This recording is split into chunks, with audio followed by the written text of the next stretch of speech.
We are working closely with other nations to prevent further attacks.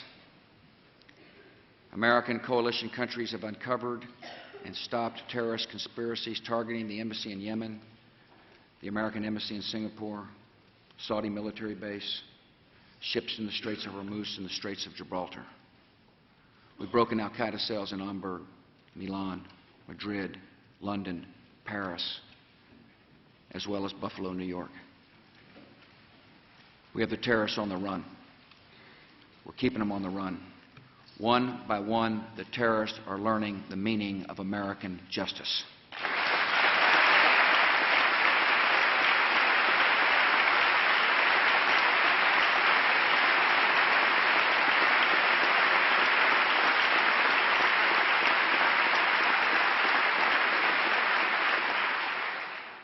As we fight this war, we will remember where it began,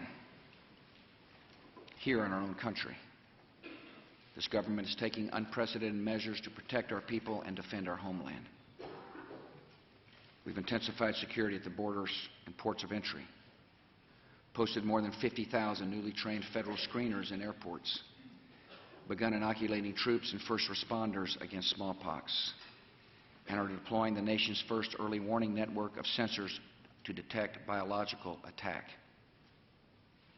And this year, for the first time, we are beginning to field a defense to protect this nation against ballistic missiles.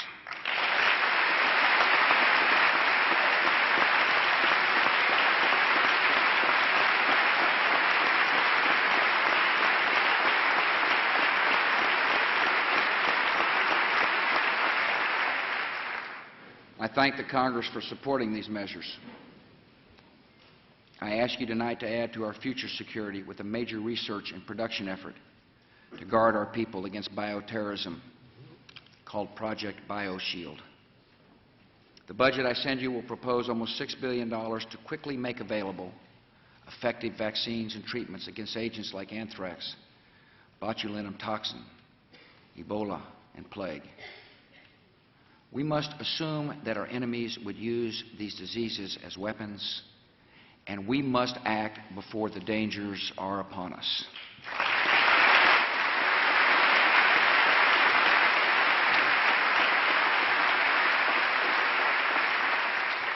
Since September the 11th, our intelligence and law enforcement agencies have worked more closely than ever to track and disrupt the terrorists.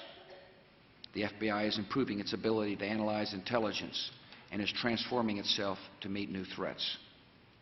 Tonight, I am instructing the leaders of the FBI, the CIA, the Homeland Security, and the Department of Defense to develop a terrorist threat integration center to merge and analyze all threat information in a single location. Our government must have the very best information possible, and we will use it to make sure the right people are in the right places to protect all our citizens.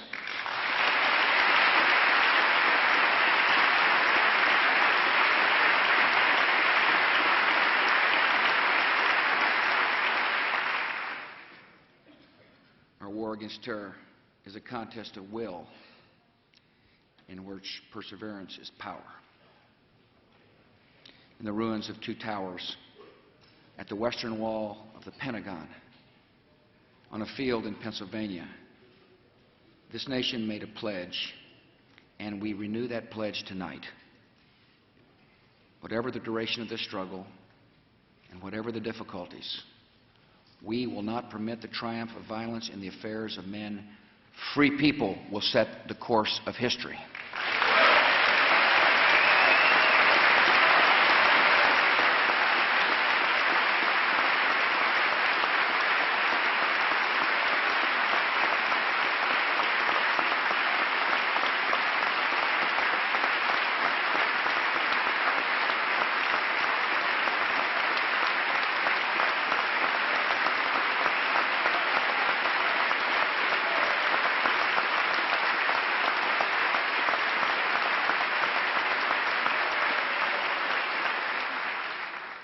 Today, the gravest danger in the war on terror, the gravest danger facing America and the world, is outlaw regimes that seek and possess nuclear, chemical, and biological weapons. These regimes could use such weapons for blackmail, terror, and mass murder. They could also give or sell those weapons to terrorist allies who would use them without the least hesitation. This threat is new. America's duty is familiar. Throughout the 20th century, small groups of men seized control of great nations, built armies and arsenals, and set out to dominate the weak and intimidate the world. In each case, their ambitions of cruelty and murder had no limit. In each case, the ambitions of Hitlerism, militarism, and communism were defeated by the will of free peoples, by the strength of great alliances, and by the might of the United States of America.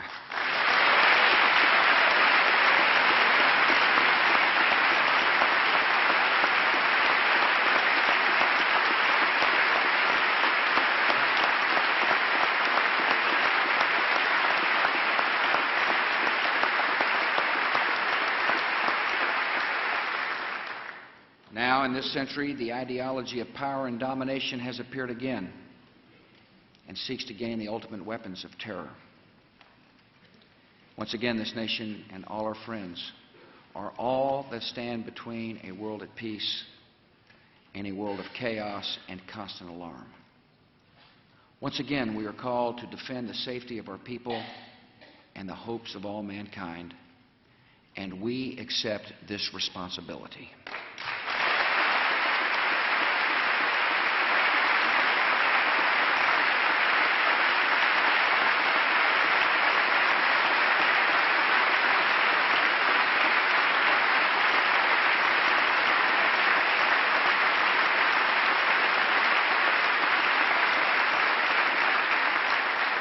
America is making a broad and determined effort to confront these dangers. We've called on the United Nations to fulfill its charter and stand by its demand that Iraq disarm. We are strongly supporting the International Atomic Energy Agency in its mission to track and control nuclear materials around the world. We are working with other governments to secure nuclear materials in the former Soviet Union and to strengthen global treaties banning the production and shipment of missile technologies and weapons of mass destruction. In all these efforts, however, America's purpose is more than to follow a process. It is to achieve a result, the end of terrible threats to the civilized world. All free nations have a stake in preventing sudden and catastrophic attacks, and we're asking them to join us, and many are doing so. Yet the course of this nation does not depend on the decisions of others.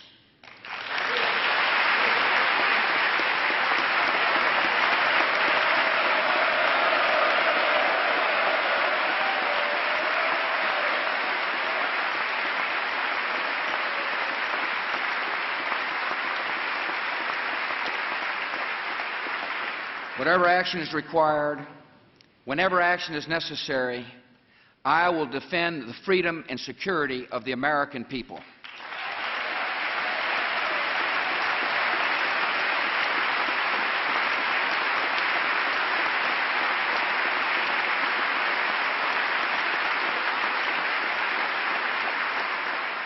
Different threats require different strategies. In Iran, we continue to see a government that represses its people, pursues weapons of mass destruction, and supports terror. We also see Iranian citizens risking intimidation and death as they speak out for liberty and human rights and democracy. Iranians, like all people, have a right to choose their own government and determine their own destiny, and the United States supports their aspirations to live in freedom.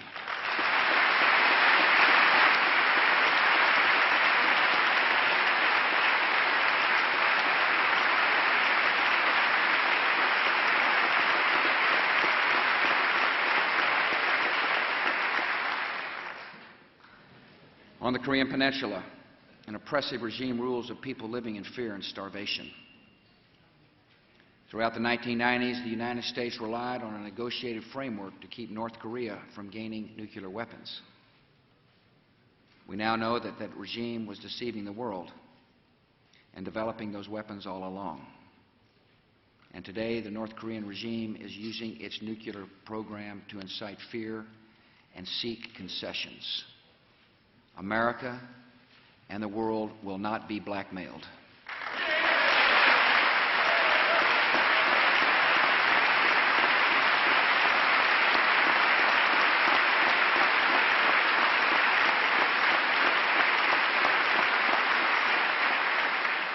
America is working with the countries of the region, South Korea, Japan, China, and Russia, to find a peaceful solution and to show the North Korean government that nuclear weapons will bring only isolation, economic stagnation, and continued hardship.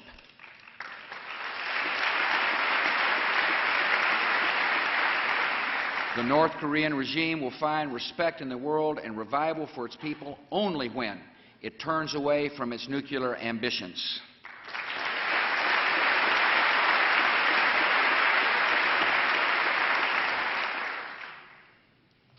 Our nation and the world must learn the lessons of the Korean Peninsula and not allow an even greater threat to rise up in Iraq. A brutal dictator with a history of reckless aggression, with ties to terrorism, with great potential wealth, will not be permitted to dominate a vital region and threaten the United States.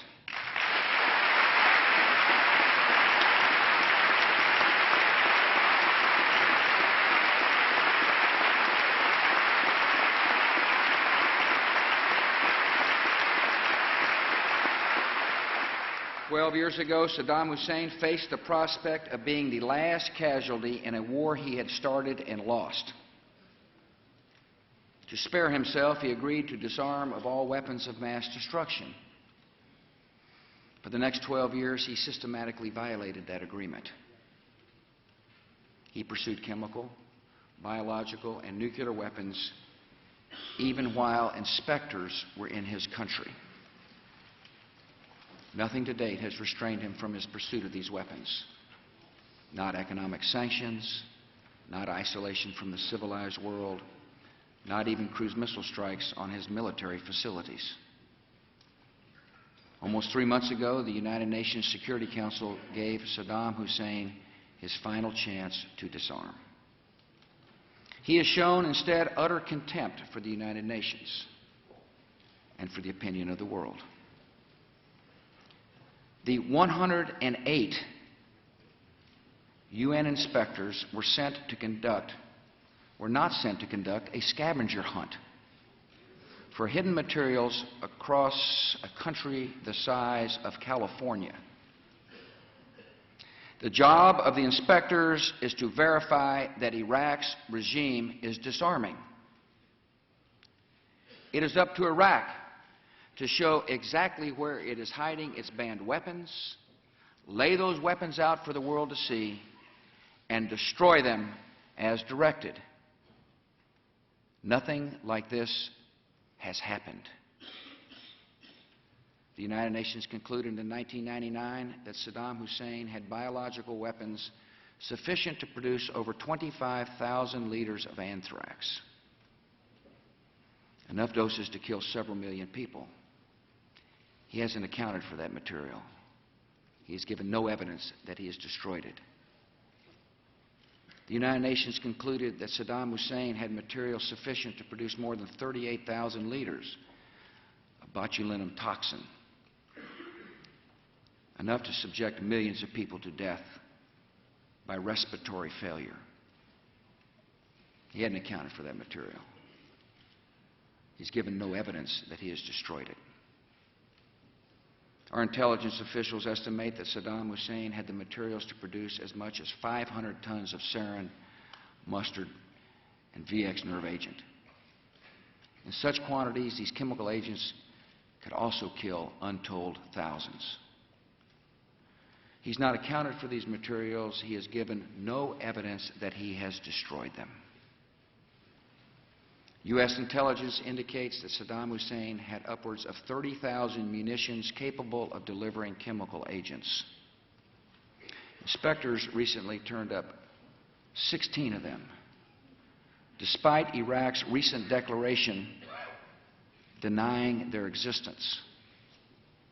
Saddam Hussein has not accounted for the remaining 29,984 of these prohibited munitions. He has given no evidence that he has destroyed them. From 3 Iraqi defectors, we know that Iraq in the late 1990s had several mobile biological weapons labs. These are designed to produce germ warfare agents and can be moved from place to evade inspectors. Saddam Hussein has not disclosed these facilities. He's given no evidence that he has destroyed them. The International Atomic Energy Agency confirmed in the 1990s that Saddam Hussein had an advanced nuclear weapons development program, had a design for a nuclear weapon, and was working on 5 different methods of enriching uranium for a bomb. The British government has learned that Saddam Hussein recently sought significant quantities of uranium from Africa. Our intelligence sources tell us that he has attempted to purchase high-strength aluminum tubes suitable for nuclear weapons production. Saddam Hussein has not credibly explained these activities. He clearly has much to hide. The dictator of Iraq is not disarming. To the contrary, he is deceiving. From intelligence sources, we know, for instance, that thousands of Iraqi security personnel are at work hiding documents and materials from the UN inspectors, sanitizing inspection sites, and monitoring the inspectors themselves. Iraqi officials accompany the inspectors in order to intimidate witnesses. Iraq is blocking U-2 surveillance flights requested by the United Nations. Iraqi intelligence officers are posing as the scientists inspectors are supposed to interview. Real scientists have been coached by Iraqi officials on what to say. Intelligence sources indicate that Saddam Hussein has ordered that scientists who cooperate with UN inspectors in disarming Iraq will be killed, along with their families. Year after year, Saddam Hussein has gone to elaborate lengths, spent enormous sums, taken great risks to build and keep weapons of mass destruction. But why? The only possible explanation, the only possible use he could have for those weapons is to dominate, intimidate, or attack. With nuclear arms or a full arsenal of chemical and biological weapons, Saddam Hussein could resume his ambitions of conquest in the Middle East and create deadly havoc in that region. And this Congress and the American people must recognize another threat. Evidence from intelligence sources, secret communications, and statements by people now in custody reveal that Saddam Hussein aids and protects terrorists, including members of Al-Qaeda. Secretly and without fingerprints, he could provide one of his hidden weapons to terrorists or help them develop their own. Before September the 11th, many in the world believed that Saddam Hussein could be contained.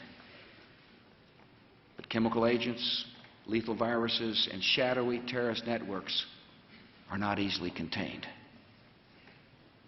Imagine those 19 hijackers with other weapons and other plans, this time armed by Saddam Hussein. Take one vial, one canister, one crate, slipped into this country to bring a day of horror like none we have ever known. We will do everything in our power to make sure that that day never comes.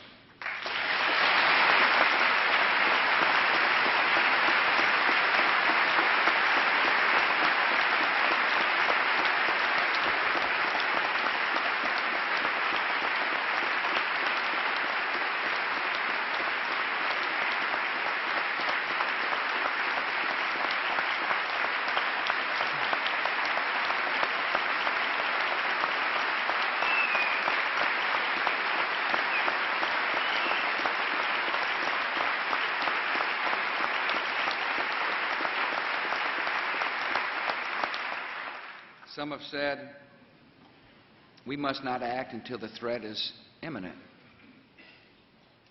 Since when have terrorists and tyrants announced their intentions, politely putting us on notice before they strike? If this threat is permitted to fully and suddenly emerge, all actions, all words, and all recriminations would come too late. Trusting in the sanity and restraint of Saddam Hussein is not a strategy, and it is not an option.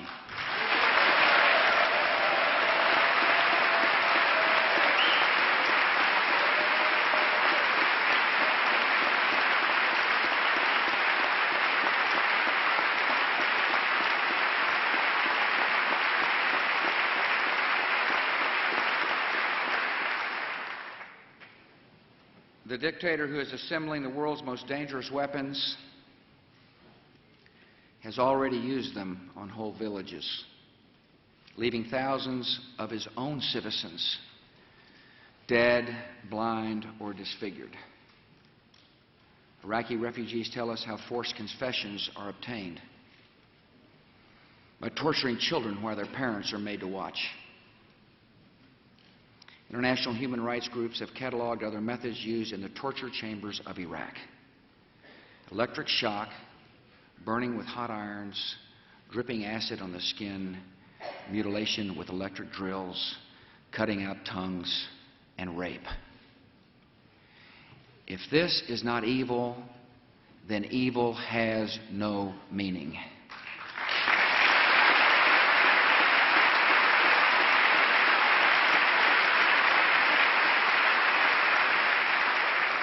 And tonight I have a message for the brave and oppressed people of Iraq.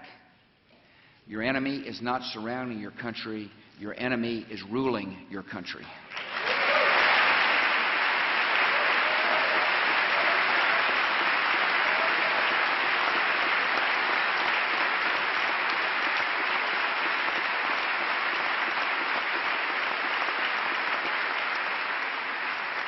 And the day he and his regime are removed from power will be the day of your liberation.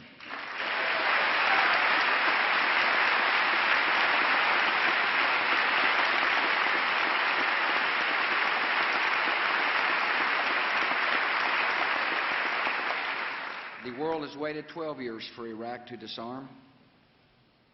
America will not accept a serious and mounting threat to our country and our friends and our allies. The United States will ask the UN Security Council to convene on February the 5th to consider the facts of Iraq's ongoing defiance of the world. Secretary of State Powell will present information and intelligence about Iraq's illegal weapons programs, its attempts to hide those weapons from inspectors, and its links to terrorist groups. We will consult, but let there be no misunderstanding. If Saddam Hussein does not fully disarm, for the safety of our people and for the peace of the world, we will lead a coalition to disarm him.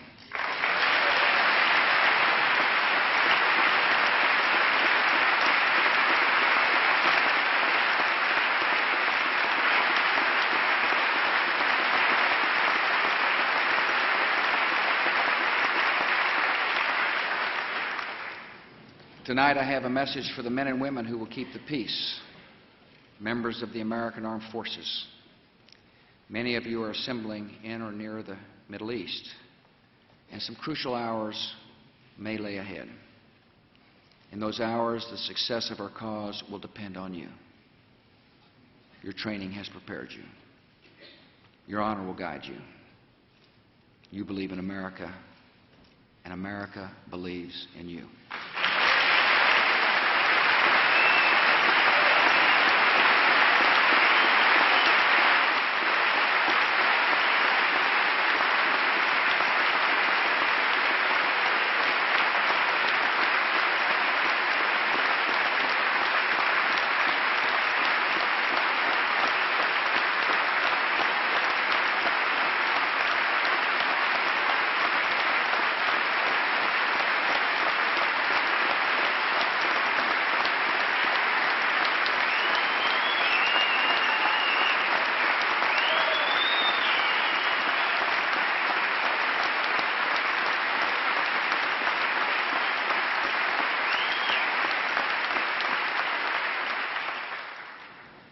Sending Americans into battle is the most profound decision a president can make. The technologies of war have changed. The risks and suffering of war have not. For the brave Americans who bear the risk, no victory is free from sorrow. This nation fights reluctantly because we know the cost, and we dread the days of mourning that always come. We seek peace. We strive for peace. And sometimes peace must be defended. A future lived at the mercy of terrible threats is no peace at all.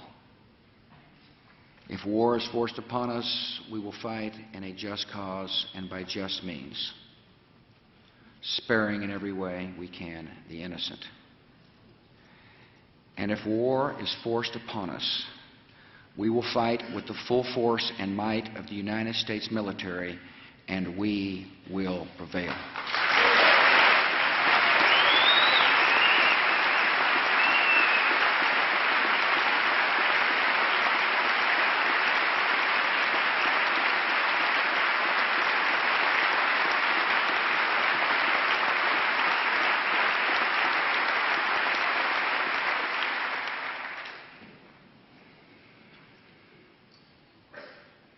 And as we and our coalition partners are doing in Afghanistan, we will bring to the Iraqi people food and medicines and supplies and freedom.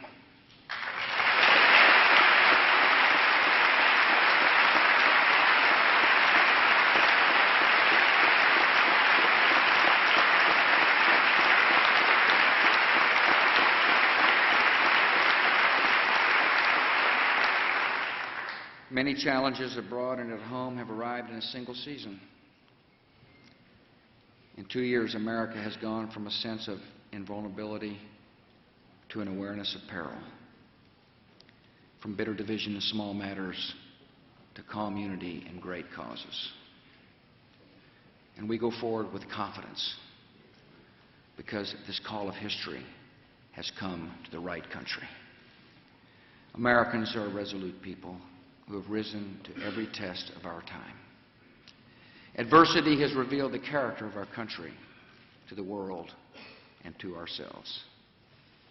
America is a strong nation and honorable in the use of our strength. We exercise power without conquest, and we sacrifice for the liberty of strangers. Americans are a free people who know that freedom is the right of every person and the future of every nation. The liberty we prize is not America's gift to the world. It is God's gift to humanity.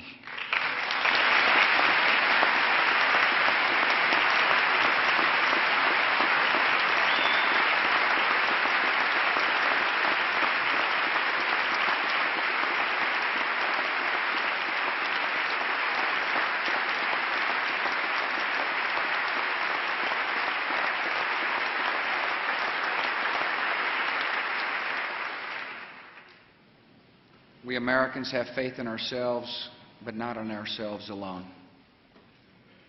We do not claim to know all the ways of providence, yet we can trust in them, placing our confidence in the loving God behind all of life and all of history. May He guide us now, and may God continue to bless the United States of America.